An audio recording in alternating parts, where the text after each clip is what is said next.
out by Green. Throws it back up top. James puts up the three. Oh, it's good! LeBron James from downtown. Hello, everybody. Welcome back to Three Guys with Mike. I'm Aaron, joined by my two co-hosts here, Jeremiah and William. And first of all, we just want to say, please make sure to like and subscribe. Please share our posts. We very much appreciate it. And if you have any game you want to get to, any of your teams, I promise you, our timestamps are in the description. Yeah. So it's been a long past week for this first round, right? I believe some games are 3 games in. A lot of them are 2 games in. But we're going to start off hot with Willie's Boston Celtics. Went up 2-0 this past week. Oh, they did? They went 2 on the Brooklyn Nets, yes. Really? Yes. Oh, okay. They've looked dominant. They looked well. The Nets and KD and Kyrie just had a complete meltdown in Game 2. Let's go ahead and get your thoughts on it. All right. Let me start off by saying, can we please give the Celtics credit, please? I know you're all about your agendas. I know you're all about going over your LD kind of rant, whatever that means. Did I not say that? You're just trying to push. Smart should have won Defensive Player of the Year before that? No, I never heard you say that. Oh. I heard you say he's not a good point guard. I heard you say He's not a true point guard. Are you going to spit some facts, Will, or what are you going to hit us with here? Spit some facts like 2-0? Yeah. We're getting to 3-0 later on. Okay. We just saw 3-0. Tell me why. Now listen, man. Tatum put the clamps. He put the clamps on Durant. If you watch the game, I know Collectively. I know you don't watch the game. Oh, okay. Jason Tatum had 2 block shots on Kevin Durant. Led a great bad shot in the end of Game 1 that led to, as we know, the buzzer beater for Jason Tatum. So Jason Tatum deserves his props. But remember how I said before the series, I said Jason Tatum has a potential to be the best player in the series? Remember that? You agree with that? No, you don't remember that? Okay. No, I'm just kidding. Well, right now, so far after 2 games, it has been Jaylen Brown. Looking at it, he hasn't had the best quarters 1 through 3, but both times the offense for the Celtics got stagnant in the 4th quarter, and he pulled it out. He was the main scorer for either team. He was the one who was making all the plays, making all the electric plays on defense and offense. Looking at it, I think it's all on the head coaches as well. Udoka, look at the way he's having this team play. When the Celtics, as we know in Game 2, neither stars play good for either team. But Udoka had his team playing very well, passing the ball, still running plays, still having confidence in his team. Steve Nash was just still running the plays through Durant and Irving. But as we know, they still have a lot of lethal players on their team. Let's look at it. Patty Mills, only 4 shots. As you know, Patty Mills isn't a guy who could create his own shot, but he should get more than 4 shots because of the way he shoots, how good he is. Dragic was doing his own. Bruce Brown was doing his own. But if you also look at it, Drummond and Claxton only had 5 shots combined. You're not running any plays, no cuts. It isn't anything like that. So that's why I'm not surprised that Durant is playing this badly. You're running everything through him, and he's just getting smothered with physical defense. Now look at the assists. In 2 games, Celtics had 51 assists. Nets 36. That's why you're down 2-0. That's literally why. You're just relying, as you did all season, you're relying on your 2 superstars. They're not playing great, you're not going to win the series. Now, for the Celtics, I do agree though, Rob Williams is missed. Their offense has gone stagnant at times, and he gives you 10 to 12 easy points. They're missing that a lot right now. It could get into trouble if they don't win Game 3. My opinion, Game 3 is the most important game in the series. They go up 3-0, we know it's over. But they need to come out hot. And I think it's over. No, I mean, it's true. Statistically, it's over. But I'm saying they need to come out hot because you don't need the Nets with reinforcements with Ben Simmons coming back and having home crowd for Games 3 and 4. So I think right now they're in good hands, but Game 3 is still important. Okay, starting off here. Yes, I agree with him on a lot of those things. I thought the Nets were very vanilla. It was tough to watch for majority of the game. Obviously, Game 2, they start off, I believe it was a 7-0, 9-0 run. Start off really hot. And then, they're chugging along, right? They're keeping lead most of the game. In the 3rd, 4th quarter, they start to crumble. Your second point here, Jason Tatum. Yes, he hasn't been playing an amazing first to 3rd quarters, right? However, there's multiple instances, as we all know, the buzzer beater Game 1. However, Game 2, he hit a contested 3 late in the 4th. That was just phenomenal to watch. Like watching the game, I do watch the game here, Will. Watching the game, I was like, damn, Tatum hasn't really done a whole lot. And then in the 4th quarter, I realized, damn, like there was a point I realized, dang, this guy is really as good as they say he is. Like I was able to, I don't watch many Celtics games. I'm not a Celtics fan. However, watching these games, I realized, yeah, he's really as good as they say he is. And a lot of people don't understand how lengthy he is. Like how long his extremities are. He is a great defender. He matches with Durant well because of the length. He does, yeah. He matches up with Durant well. And I also think it was a collective defensive hustle Oh, for sure, on Durant. You know what I mean? I'll give credit where credit's due. However, I think collectively they shut down Durant. He couldn't hit transition threes. He couldn't hit pull-up jumpers from the elbow. Like he couldn't hit fade. Like traditional shots that you're accustomed to seeing the lethal shooter make. He simply could not knock them down. And that goes for no excuse here given to Kyrie, who only had 10 points in the last game. Right? It was abysmal on both ends. I feel Durant took all the slander. When in reality, it should have been on Kyrie. It should have been on both. Equally. It was equally. Yeah. There's not cause for concern by any means for the Celtics. However, Game 1 really should have belonged to the Nets. You know what I mean? The series should be split here. And I don't know how it's gonna play out, but if it's 2-2 going back to Boston. That's going to be tight. If Ben Simmons is playing, you mean? I know Robin Williams was 4 to 6 weeks, so I don't know if he could. He's set to come back Game 5. Game 5, okay, then that would be an interesting game. Yeah. That would be a major turning point in the game in the series. However, I feel Steve Nash, kind of letting me down here. Like a Hall of Fame career, a guy who is well known for dishing out assists, right? For being out of the ordinary, right, out of the box, and he just went really vanilla, and they went stagnant. Leman? I think you could arguably say that he's on the hot seat. Yes, I agree. Depending how the series goes. Yeah. But yes, well, your guys' points on Tatum and Brown. Yes, Tatum has taken a step back this series, but where he makes up for it has been his defense. Me and Willie talked about it in the prediction videos. We said, and this could go on both sides of the ball. We said the way you win this series is if you go after Kevin Durant, and that's what they've been doing on defense and on offense. And like I said, Kevin Durant, when he dribbles, his long crossovers. The Celtics they've played him for so many years. Yes, they pick the ball so easily. They make it rough on him.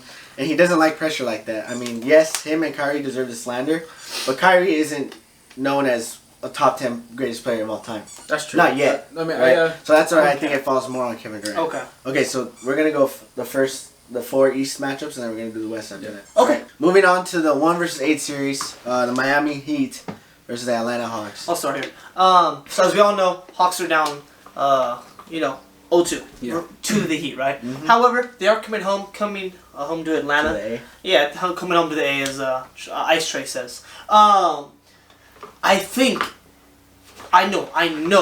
know. If they lose Game 3, they're losing Game 4. I do not believe a veteran team like the Heat, like a bloodthirsty team, if they go up 3-0, they're going to finish them. They're going to go for the kill. They're going to go for their necks. You know what I mean? And if I'm the Hawks, it's the last thing I want. I want to buy another game. I want to buy another night. I want to buy 2 more nights. You mean? Like, I think Trae Young has... No. I know Trae Young has underperformed. I know Trae Young has had 2 bad games. And it's hard to watch. John Collins returned, right? Capella... as we all know, is out, right? Yeah. That's hurting the Hawks. However, they still have a deep roster. They have a lot of young guys on that roster. I believe they embody the next man up mentality, as you saw last year in the playoffs, right? Last year they gave a lot of people tough matchups, right? Yeah.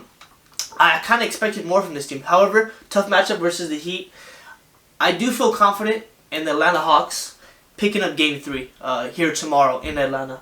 I think you need a spot-up game from Trae. I think the crowd has to be involved. I think Trae has to gain his confidence back. Yeah. I think that's a big thing for him. He has to gain his confidence back, and I believe he'll do so.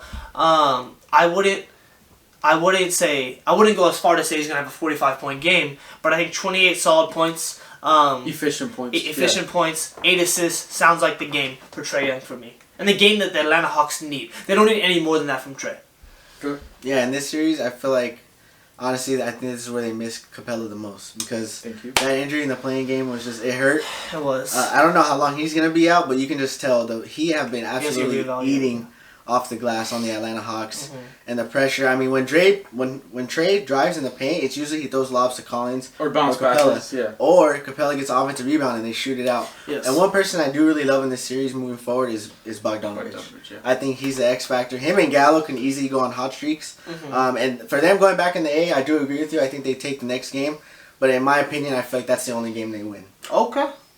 I feel if you lose Game 3, I don't think Atlanta's the type of team who want to travel back to Miami. Yeah. Just to play one game and come back. But that's my opinion. But yeah, I'm going to go back. I agree with everything you guys pretty much said. But I'm going to go back to Games 1 and 2. Looking at it, I have my questions about the Heat, right? And they were pretty much I think answered. we all did. They were pretty much answered. Yeah, and honestly, we all thought who was going to be the closer. Because usually, as you know, in the regular season, Tyler Hero was the guy to close out games for them, right? But now looking at it, Jimmy Butler was the guy who had a monster game of 45 points. Yeah. And a bulk of that was in the fourth quarter. Bubble Butler all over again. Exactly, reminded me of the finals. But looking at it, this series is honestly a letdown because of Trae Young. Yeah. And again, I don't like blaming just one player. Yeah. But if you look at it, game one, I think it was a collective effort from the Heat and the Hawks. The Hawks were just terrible all around. Like, that's the thing. If I told you his stat line, you wouldn't think he had a bad game. But the Yeah, amount but- of turnovers and the way he just looks looking at him, like, just nonchalant and, like, sluggish. Look at this, 16 turnovers in 2 games. That's terrible. The way that they're playing him, as you know, Trae Young isn't a stocky guy. He's a short guy, Yeah. pretty skinny. You play up on him, But you bump him. he's getting you- guarded by a thick point guard. Exactly, and thick point. And you get your hands up everywhere, you're going to cause some problems for him, and it's showing.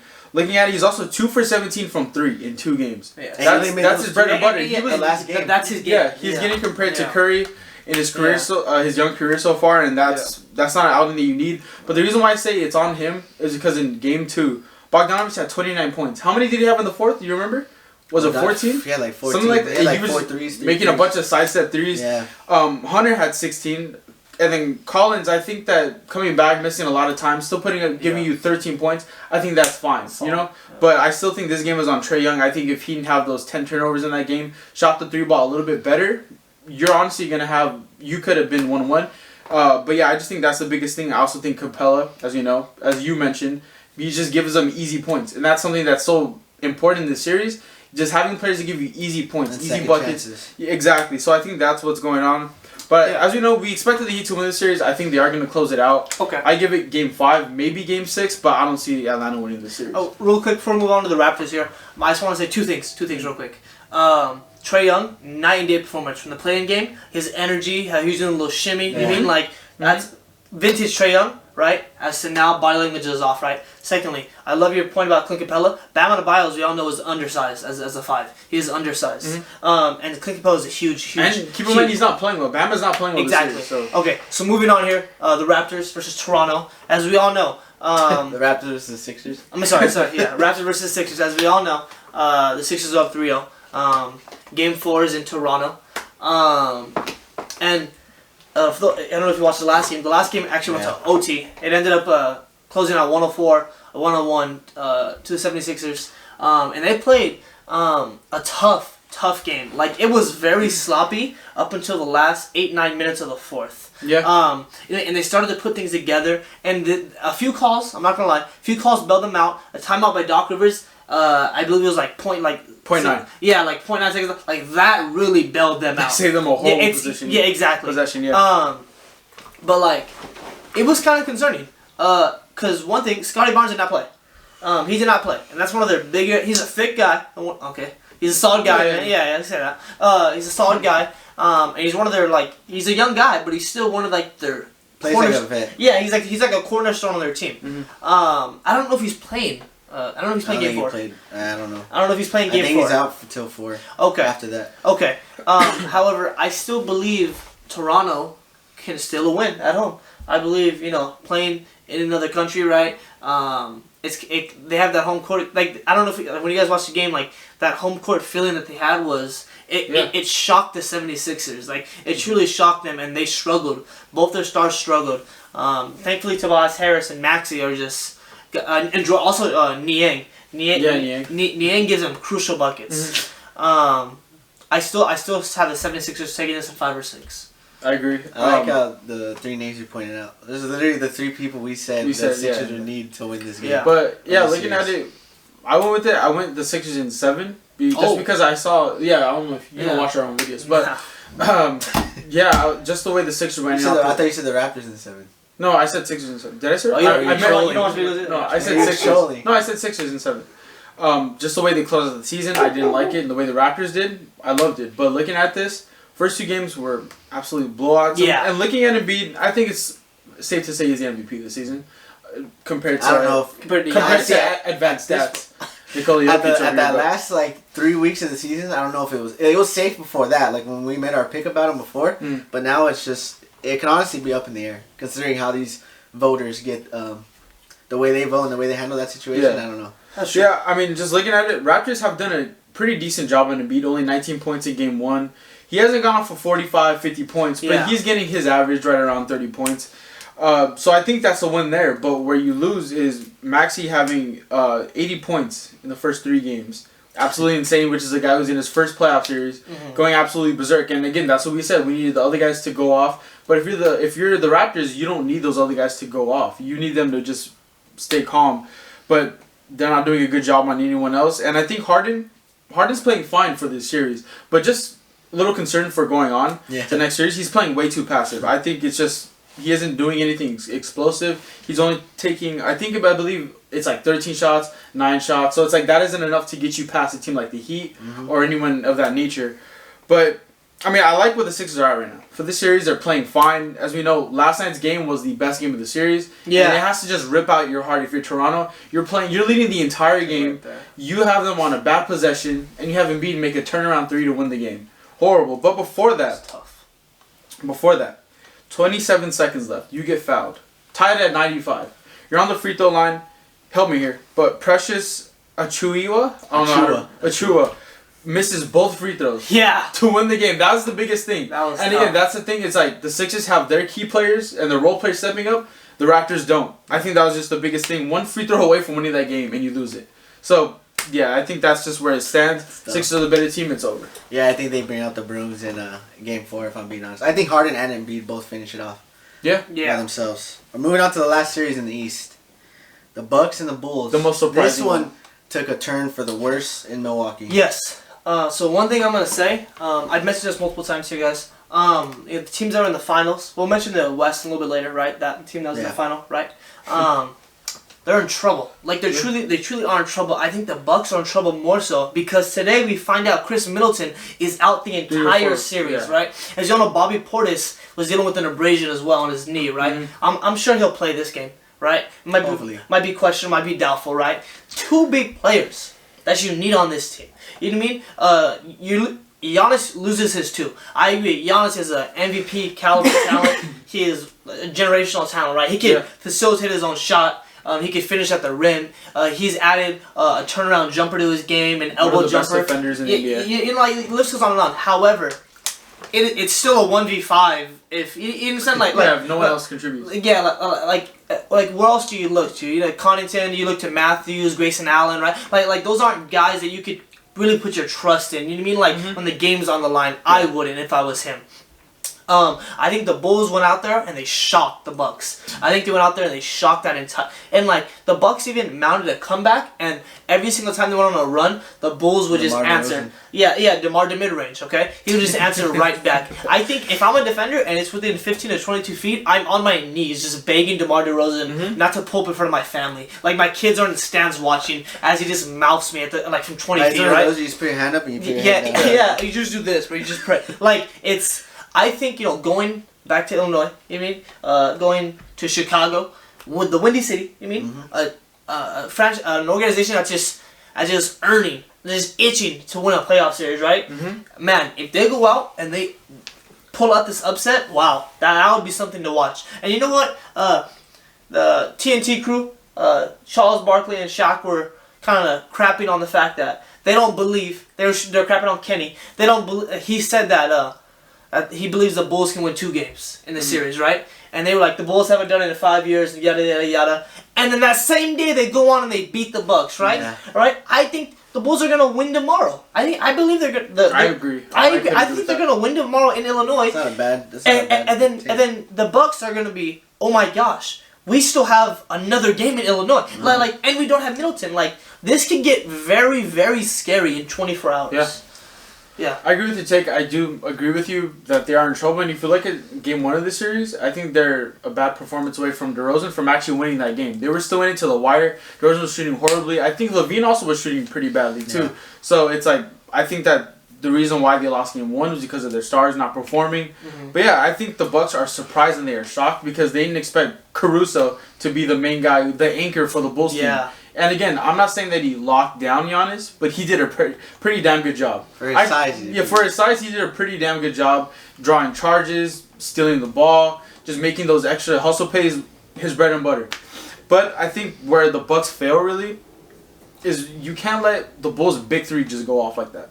You look at Vucevic, 24 points, 13 rebounds. DeRozan, as we know, 41 points on 50% shooting. You look at Levine. We know he's been up and down this year, but still put up 20 points on 7 of 13 shooting. So I think that's just the biggest thing is that you're not playing that well on offense, and you're letting the big three of a team that they're the underdogs. We picked a sweep, or at least like going to Game 5, and you're letting them come into your house, and they're having all the confidence in the world. DeRozan goes to Giannis to win the game in Game 2. Yeah. I think that's just a big thing. It's a big blow to the Bucks' gut. And I think that going back to Chicago, as you said, I think it's the hard thing to do. I think you're going to face a home crowd. You're going to face the Bulls team that has confidence now. Like a nasty crowd, too. So, yeah. and again, She-Rock? Middleton's going to be out for 3 to 4 weeks. So he's going to miss this series and more. Yeah. And as you know, he's... Well, there might not even be more. Yeah, and as you know, he's probably the biggest reason, aside from Giannis, why they won the championship last year. When Middleton goes off, he goes off. Yeah, Giannis and so Middleton. then he's the key. He's the X factor to win this series. So I think without him, you're in very big trouble. Giannis has to play like how I feel. The best player in the world. He has to play like that. Yeah. Go ahead. Listen, the Bulls, when they attack like that, taking people to the rim, knowing Brook Lopez and Giannis are in the paint, they're just unstoppable. Yeah. Especially when their bench is hitting threes, right? Sorry. Let's not forget Drew Holiday also. Oh, Needs to see, perform. that's Drew what I was gonna Holiday bring needs to up. perform, That's yeah. exactly what I was going to bring up.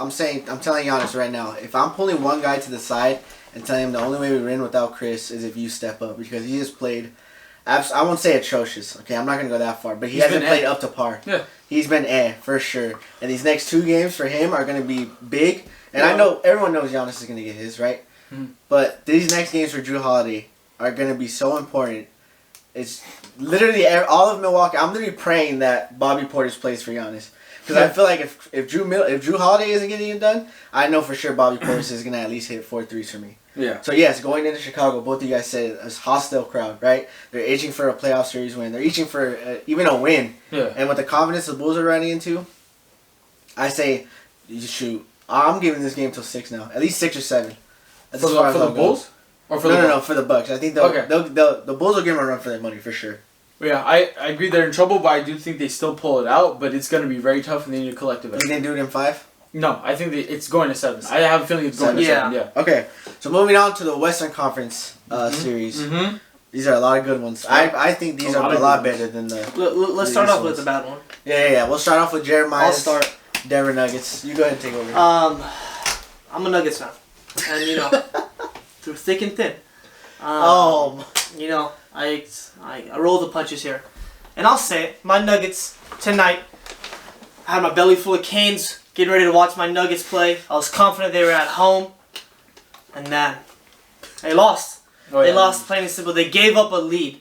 They lost. They allowed the Warriors to climb back. They allowed Jordan Poole to go off for another historic night for his age, right? They allowed Klay Thompson to hit over 6 threes. They allowed Steph Curry to facilitate. Draymond Green wasn't even taking shots, and he was still facilitating. Like, Draymond Green was having his way with our defense. It was backdoor cuts left and right. It was pick and rolls. It was foul trouble. They were in the bonus for I think it was the last 6 minutes of the fourth quarter. Aaron Gordon gave it his all. Monte Morris gave it. Will Barton gave it his all. Right? JaMychal Green. It's just I'm not trying to find an scapegoat here. I'm not. But when you do not have Jamal Murray and Michael Porter Jr. playing on this team, your second and third best players on this team, there's not much else you could say. You just don't have a deep enough roster. That's just all it is. Gotcha. Or the fact that you're going against the Golden State Warriors with 2 of the greatest shooters of all time. Yeah, it's kind of hard to win a series like that, Will. You're higher than It's kind of hard to win a series like that, Will. Higher than the 6. Okay. You have to be 6. Okay. Listen. You know what I'm going to say right now? My Nuggets are going to get swept. Yeah, and it's going to hurt. And I'm going to have to get my teeth are going to get kicked in. However, there's still something to learn from this. Aaron Gordon doesn't deserve a max contract. I don't know what they were thinking. We have to revamp our roster. We have to get younger. Whether that's through the draft or overseas, whatever it may be. But this is definitely a learning experience for the Denver Nuggets. At the very least, a lot of guys get more playoff experience. Yeah. Yeah, this is good for the Buns. And before I close out, I think taking nothing away from the Golden State Warriors, I'm not going to root for them. However, I think the Golden State Warriors played a phenomenal series. I'm accepting defeat. They came in, kicked our teeth in at our house. They blew us out game 1, game 2. They're shooting the lights out. They're playing tough, playing physical. And that's all she wrote for me. That's all she wrote? It's hard to admit. Yes, the Golden State Warriors, from the moment this series started, absolutely rocked the Nuggets world. Specifically... Okay, we ain't gonna... Okay, not specifically Jokic, because yes, he got his 30 and 15 and 5, right? But Jokic, The other 2 games. he's needed his teammates to step up so many times, and they have failed him multiple times. And I'm not saying just Aaron Gordon. Will Barton hasn't stepped up. Jeff Green hasn't even got the minutes I've expected him to get. That's true, yeah. And he is a underrated playoff performer, in my opinion. I've seen what he's done in the playoffs. The Rockets. Cavs, the Rockets, Celtics. His prime years in the Celtics. His prime years. But yes, I think the Nuggets moving forward, you have to find some way to get better. Yes, you're going to get MPJ and Jamal Murray back. We have to re-sign DeMarcus Cousins still. You have to re-sign Boogie. Please make that happen. But I think for them, it's more about finding people who can go to the bucket more. I can't trust JaMychal Green taking it to the cup. Yeah. I can't trust Monte Morris to get his at 6'1" and take it to the cup. I need to look for bigger wings, right? Someone who can help take the pressure off Jokic and Aaron Gordon. No, like we have it. Like we have Yeah. No. You have it, but you just need someone to do it consistently because Aaron Gordon isn't doing that whatsoever, right? He's just settling for jump shots. And with the Golden State Warriors, when you have Steph Curry coming off the bench, bro. the greatest shooter to ever live in Greatest history, player to ever live. the greatest shooter to ever live on this planet, That's actually Nikola. coming off the bench and putting up those stats and numbers is absolutely insane. And everyone knows I've been, well, not everyone, I don't think you guys know, but I've been high on Draymond Green. I mean, his 3-3 might not seem like a lot on the stat sheet, but he's literally 3 times of what Alex Caruso is. He's just a winner. He's a nasty guy. He's gonna get into that. He's gonna I'd get be into winning too everyone's if I was butt. playing with. Sorry, Yeah. go ahead. He's gonna keep his nose in everyone's business, right?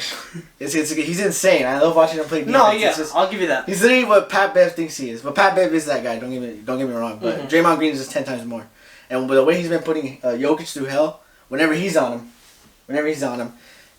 we saw it tonight. The game clinching steal. I was seen just how gonna high- say that. Poked him right out. Shout out to him with 5 fouls, by the way. 5 fouls, yes. And shout out to Jordan Poole. Yeah. Now, with that being said about Jordan Poole, I'm gonna let Willie go ahead and talk because I know he wants Stop, to. bro. Go So, Stays behind Willie, when you set your take, lay it on me. Nuggets getting swept. No, I'll wait till they actually get swept. Oh, it's fine. It is Yeah, you nice gotta though. wait till they No, it's actually- nice though that Jokic is getting some playoff experience with actual good my defender on him. I understand. It's almost like it's a I watched given. it- we watched It's almost it. like a given if the Nuggets get blown out, Jokic is getting thrown out. That's just how it is. I'm swear to God, if they get blown out, he's just gonna slap He didn't someone. get thrown out today. He didn't get blown out. He Like actually game 2. kept his composure. I'm not gonna lie. Yeah, he had to, but I mean, got pickpocketed That haircut. for the biggest play of the game because Draymond. Oh, Anyways, to me, there's not much to say. You guys pretty much said it all. But the big 3 performed for the Golden State Warriors: Jordan Poole, Klay Thompson, Stephen Green. Curry. No, Stephen Curry. They combined for 80 points on 28 of 48 shooting. That's not to mention also Curry coming off an ankle injury off the bench. Jordan Poole dealing with the elbow injury. Klay coming back.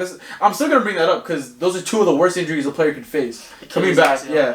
So No one's coming back from that in football. I'm sorry. it's true. No one really is coming back from that in football. I haven't seen anyone come back from that really in basketball aside from Klay. I mean, maybe there is other players out there, but just looking at it, they're the better team. We expected this. I expected a closer series in game 1 and 2, but I think that it honestly just set the tone game 1 and 2. Jordan Poole playing.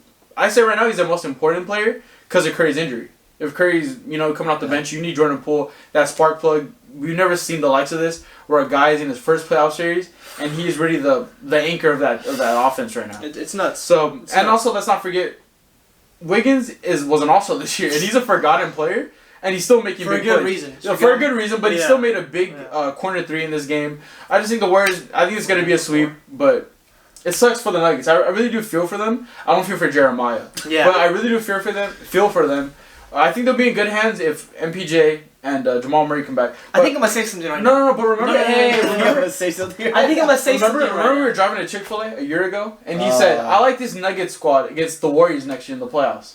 I looked at you then in the eyes and said, you're out of your mind. And you said, no, I like this team against the Warriors. Okay. I kept receipts, Maya. I'm gonna say this. Okay, but how many? I'm gonna say this: the Warriors will win the Western Conference before the Celtics win the Eastern Conference. Oh, I said it will. Yeah, Warriors. Oh, I said it will. Moving on. Okay. Are you guys ready to move on to the next series? Yes. Hang on. What are Jamal Murray's stats outside the bubble? Okay. Alright. Okay, bro. Go ahead. Jesus. Okay. One for one. So another series that could possibly take another turn. Yeah. I won't say it will because I you think it know will. it's I think Chris it Paul. Yeah. The Okay. Suns and the New Orleans Pelicans. Devin Booker is expected to miss this whole series. Yeah. So how do you guys like the Suns going into New Orleans these next 2 games?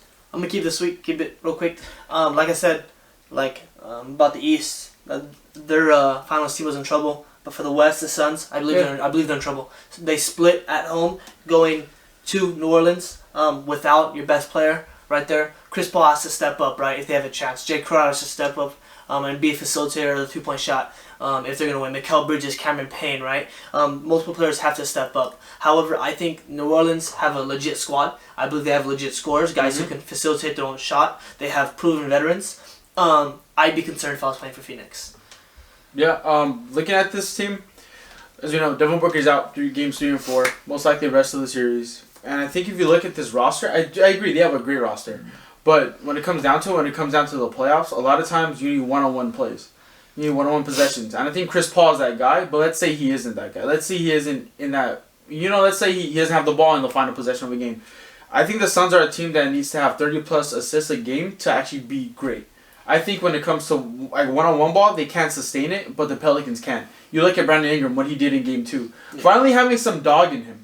After twisting his ankle, rolling his ankle in the second quarter, I believe. Finally having that dog in him that we've seen later on in the past few games against the Clippers in the play-in game. I think he had, 30 points in the play-in, and then against the Lakers in 2 games. Just the way he's been playing out of his mind recently. And I think that's what you need if you're... Yeah, be at the Lakers. I'm just saying that's the way he needs to be playing. And as we know, CJ is a win-now player. He's a guy who's always been a 2, but now you could look at him as a 1. But I'm just saying, this team, I think the Pelicans are in good hands going back to your home court. But I think the Suns are too great of a team. But Chris Paul can't play like this again. 10 points, not really a factor in this game. And again, this was something that was kind of interesting to me. The Suns, I don't know if you guys paid attention. The Suns' transition defense was terrible in that game. Was absolutely terrible. Yeah. They were lazy, and Monty Williams and a lot of the Suns players was looking around the entire time like, with their hands up, doing the freaking honey badger kind of thing, just looking around. And I think that's the thing that they need to fix. They need to be physical, play their style, play their brand of basketball. And you could argue they played a lot of games without Devin Booker, without Chris Paul this year. They're not playing a 7-game series like this against Brandon Ingram with the confidence, with CJ McCollum with the confidence. So I think that they're in good hands. As we see, Game 2, Pelicans were 17-30 from 3, and the Pelicans also had 32 assists. So. Let's address the trash can in the series. Trash can. It ain't no fun when the bunny gets the gun.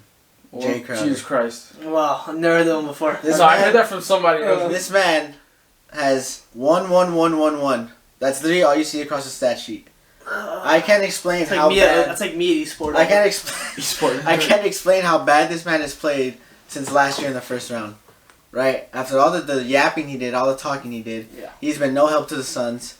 Except for the people who come off the bench like Cam Johnson. And that's who I think Johnson is the X that they're going to need to win this series moving forward. And yes, I do think CP3 is that guy. Mm-hmm. He's going back to New Orleans, his old team, the team that drafted him. So I think this means a lot more to him than people realize. Mm-hmm. And another person I'd like to see get it going is DeAndre Ayton. Yeah. I take it back. I think he might be one of the softest centers in the league when it comes to when he faces bigger guys. Jonas is such a big body. Jonas, and yes, he's very... I don't want to say it. I don't want to say he's very big. He's a thick dude. Yeah. Yes. And I think a lot of people are looking past how good the Pelicans have been from the 3-point line. Yeah. Ever since the playing game. Yeah. It's something that the Suns haven't got. They're not really have been efficient in this first round. Mm-hmm. But it just seems like they're not getting looks as good as they used to. Mm-hmm. And especially when you lose a game when Devin Booker goes off for 31 points in the first half, I think that's for sure a cause of concern. Yeah. But it's just Pelicans, when I look at that team, it's just a lot of young talent, don't get me wrong.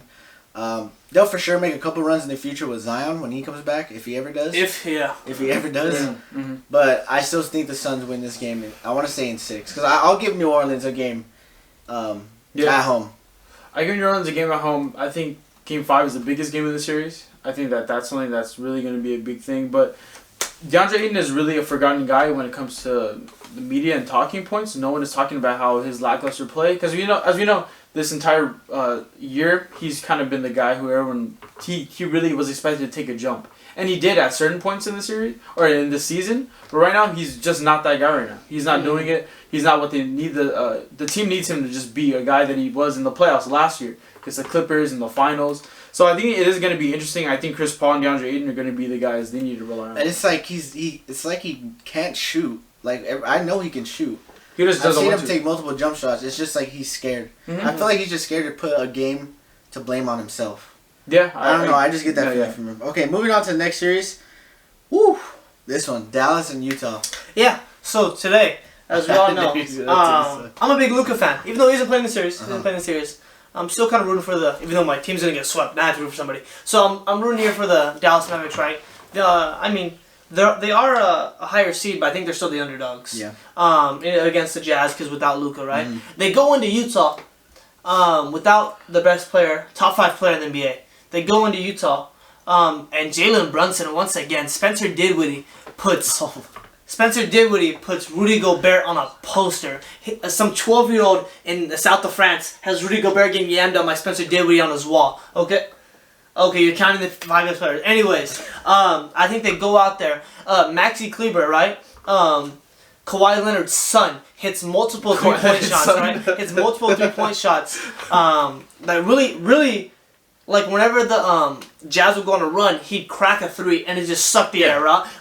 Finney Smith, right, same thing, just cracking 3s, right? Reggie Bullock, he missed a few corner 3s, but the ones he did hit truly mattered, right? Yeah. We think back to Jay Crowder, as you just mentioned. Well, last year in the playoffs, he was that guy. He would hit 3s that really just sucked the air out of the arena. That's kind of what happened today in Utah, right? Now, keep in mind, they still have one more game in Utah, but man, oh man. If Luka plays, most likely it's gonna get scary for Utah. It's gonna get scary because you're going back to Dallas. Mark Cuban's gonna be there. Dirk DaVinci's gonna be there, and they want to win a playoff series. And I am high on this Dallas team right now. Yeah. Talking about the Jazz here, I think Donovan Mitchell is playing phenomenal basketball. He played a really good game of basketball today. He was electrifying. He was Spider. As we all say, he was finishing at the rim, finishing aggressively. I didn't see too many 3-point shots get knocked down from him. I didn't think that wasn't something that I witnessed today. Yeah. However, Mike Conley was that guy today. Mike Conley had a great game. However, I really like the Mavericks here.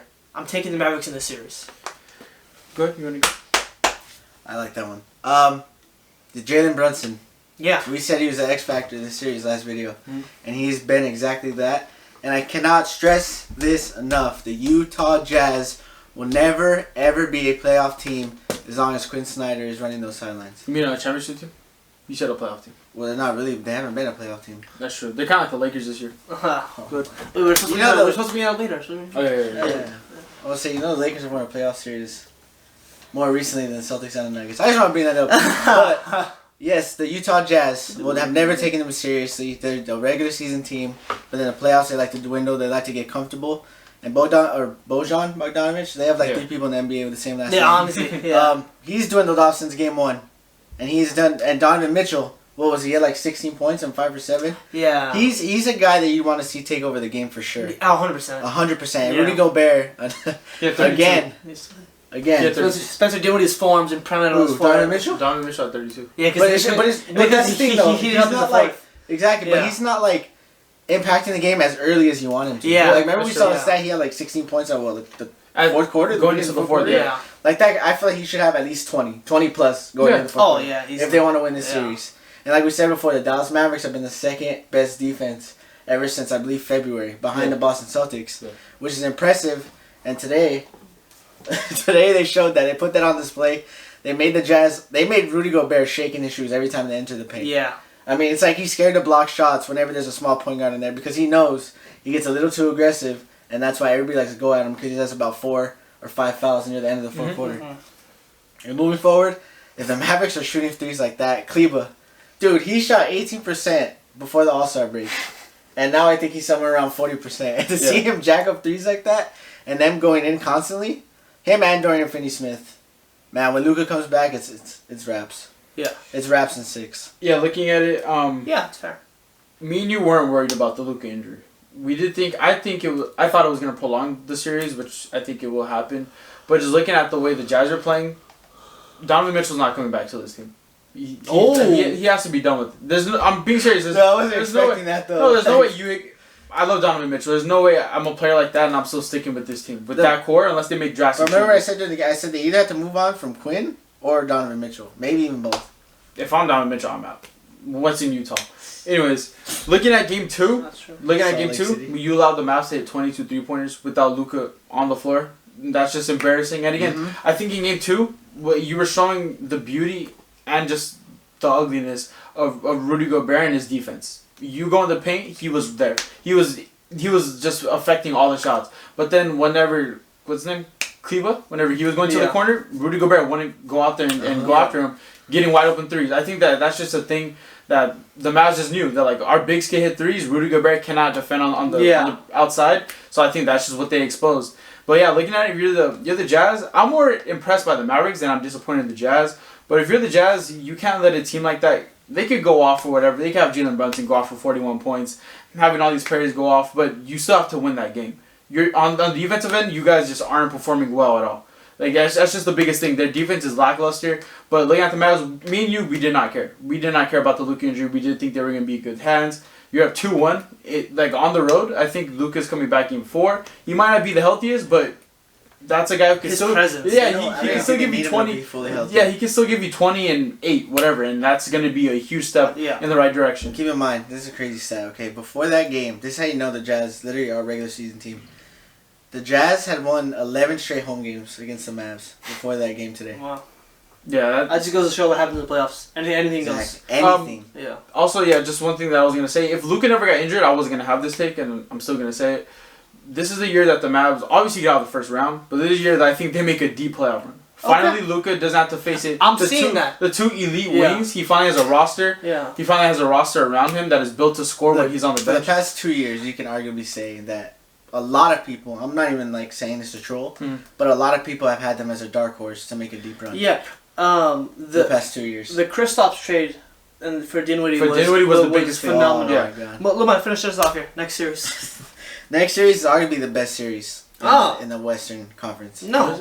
The Timberwolves. No, how did you just say that? I think it's the most entertaining. I think that was the most entertaining. Okay. But which was the best one, be honest? Okay, In the West? The Mavericks. Yeah.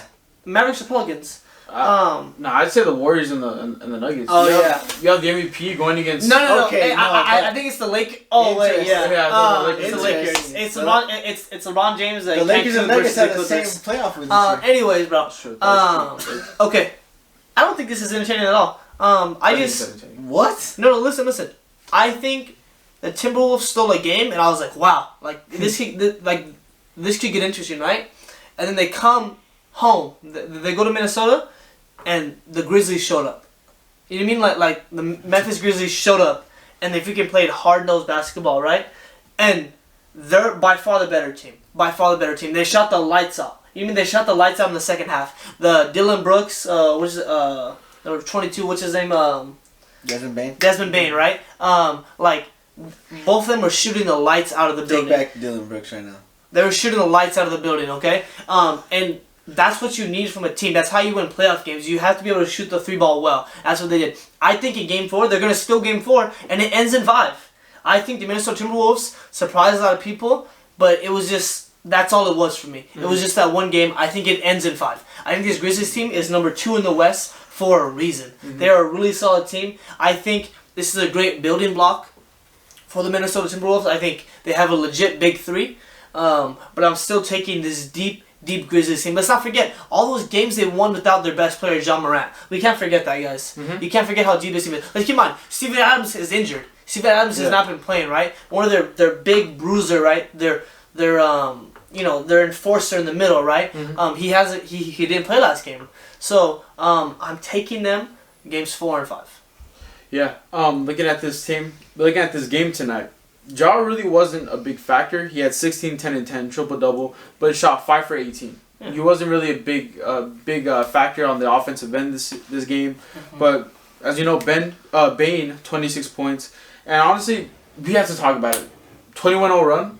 The Timberwolves don't call timeouts Yes. at all. Zero timeouts at all. It's just college basketball. it is the worst thing I've ever witnessed in a playoff atmosphere. I can't imagine being in an arena as a fan and just Well, watching. yeah, I call timeout for them. Like, there's no way that you just don't call a timeout. But I think that at this point, this is when all of the fake teams get exposed. This is when all the fake tough guys get exposed. Karl Anthony Towns yells a lot in the first quarter, second quarter. Pat Beverly's doing what he needs to do. But looking at Cat, you're yelling at Jared Allen. Not Jared Allen. Jaren Jackson. Hey, but tell him what he said. Tell him what he said. The audio. We're in Minnesota. Yeah, we're in Minnesota now. Blah blah. Laughing comfortably in the first half. Keep in mind. So just looking at it, you're expected to play well in the fourth quarter, play great in the fourth quarter. That's where you solidify games. He hasn't been. In fact, he has more fouls than I think shots this last game. Aside from game one, Karl Anthony Towns hasn't been playing great at all. He has been, even in the playing, he was struggling a lot. So just looking at it, this team isn't where it needs to be. You have Anthony Edwards, who played out of his mind game one. After that, hasn't really done anything. D'Lo hasn't really also been playing well. He's been kind of spotty and iffy at times. But just looking at the Grizzlies, I agree with you. They're a 2 seed for a reason. Yeah. For a reason that they're just going out. They're playing without their best player, playing great, playing kind of average. And I think they're the most dangerous team right now. Looking at it, they're the most dangerous team. Looking back at Chuck's take, I'm starting to believe him. The Timberwolves have to be one of the dumbest teams in basketball. Yeah. Like, first of all, it starts with the timeout. It starts with that. The run they let them go on, the fouls that they give, and the shots that they take. I mean, it's just... I literally watched D'Angelo Russell on a fast break have someone in his face. They aren't disciplined. Him one-on-one on a three-point line, and he takes a shot. Exactly. They're not disciplined. And to add to that, there's so many times where the Grizzlies were on a run, and the Wolves just answered with the side step three, step back three. Exactly. It's like, just get easy buckets at that point. Because you see, like we said before, they still don't have that type of leader as they did in Jimmy Butler in 2018. Yeah. And if Jimmy Butler doesn't get hurt, God knows what happens in that series. Mm-hmm. Because it's like they need someone to take over that locker room. And none of those guys, knowing their history, D'Angelo Russell and Karl Anthony Towns. No. I mean, even you could even say Pat Bev. Like, he likes to yap his mouth, but he's never been that type of leader. He's always been a guy who gets in his own head. Mm-hmm. You know what I mean? And he starts committing stupid fouls. And yes, I do think this was an embarrassment for not only Minnesota, but it was an embarrassment to basketball. I honestly take offense for them letting them go on a 21-0 run and blowing a 26-point lead like it was nothing. Yeah. And their star player was nowhere near to be found in this game in John Morant. And especially when you do all that talking. I mean, both of these teams do. Yeah. But it just bothers me a lot more when the Wolves one team backs it up. Yeah, one team backs it up. And, as you know, Karl Anthony Towns, 8 points, 5 rebounds. And he only took one shot in the second half. I mean, that's consider you a top 5 big man in the NBA and you're taking one shot in the second half. I mean, you as you said, Ja wasn't playing great at all, and he still outperformed Karl Anthony Towns. That shouldn't happen. So, never. Just looking at that, I think the series is over. Really, I agree with I think the series is over. I think it's going to 6, but I just think that's the biggest demoralizing loss that you can have as a team. It has to be one of the biggest blown leads in the NBA. It was. I think it was the second largest. Yeah. So the first was the Clippers against Memphis. The ironic. Yeah. So how do you go in the locker room? What do you say to your team after that? Yeah. The way the coach handled that tonight, he's probably just be like, we'll get him next time. Yeah, probably just get a break. Get a little cup of Gatorade. Yeah. Just walked out. Yeah, a little Snickers bar. Snickers bar. Yeah. Yeah, but I just think that's just the biggest thing is that the series is over. Do you guys agree? Yeah, I agree. I want to do this every round. At the end of the video of our predictions, whatever we do. Mm-hmm. Who do you guys have in the finals right now? Other than the Nuggets? I think it's as early, man. I think it's a little early. Yeah. I think it's I just want to see the way it progresses into our picks. The way right now, I have coming out of the West. I'm biased, man. No, I'm not biased at all. I have the Dallas Mavericks coming out of the West. Okay. East? No. Will you go West first? You're not biased at all. Then you give the most. I'm not biased. That's not biased. All right. Anyways, I'm not jinxing anything in my life, but I'm gonna go. Just don't say it. Man. I'm going Mavs Suns in the next round. I'm going for the second round. Mavs Suns. I'm going Warriors and who they play? Grizzlies. And then I'm gonna go Bucks and whoever wins the Celtics in that series. And then I'm gonna go Heat and Sixers. So that's what I'm gonna give. I'm not going deeper. I'm not. You don't want to go finals? I've been a fan for 10, 12 years. I'm not. No. Yeah. I'll say it. No, I've I got experienced too nothing much. jinx. I've experienced LeBron for like my I'll whole go- life. I'll so go- I'm not, I'll go Warriors Bucks. Warriors, Bucks. Bucks aren't even gonna make it you past looked the me in the Bulls. face and gave that take. Yeah. You looked me in the eyes and gave that take. Warriors Bucks. It's gonna happen. Giannis and Curry. That would be amazing. That really would be amazing. Giannis But- versus Curry. Giannis. Alright, guys. Thank you so much for watching another episode of Three Guys on Mike. Let us know down below what you think about the NBA playoffs so far. What you think about this episode, right? It's exciting basketball. It's playoff basketball. It's something that we wait all year for, guys. And it's Heartbreaking right basketball. here, right now. We're going to have Game 7s. We're going to have buzzer beaters. We're going to have posterized. We're going to have crossovers, guys, all right now. Crossovers. Like, comment, and subscribe. We're gonna Let shock us know the down world. below in the comments who you think is going to win the NBA Finals. Thank you.